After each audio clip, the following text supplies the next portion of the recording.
Hello everyone, welcome back. Next topic in basic JavaScript comparison with the greater than or equal to operator.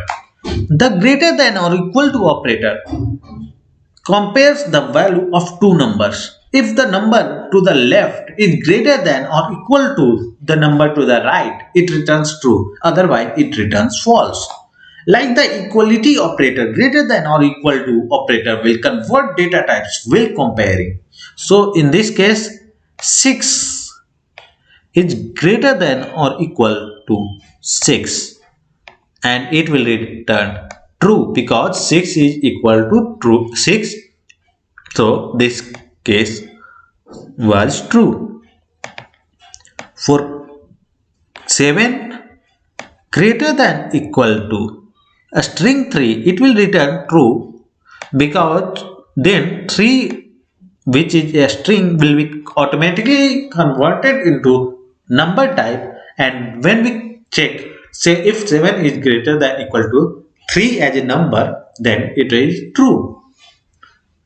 When we check 2 is greater than equal to 3, then it is obviously false.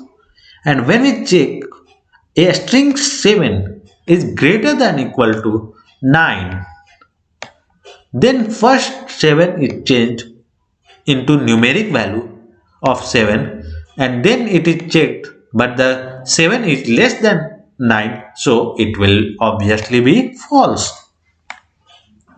The task for this challenge: add the greater than or equal to operator to the indicated lines so that the return statements make sense. In this case 20 or over. So val is greater than equal to 20. 10 or over. So in this case 10, val is greater than equal to 10 and rest of the code is okay. So let's run the test and it's successful. Download my solution and thanks everyone for watching. See you in the next video. Till then, bye bye.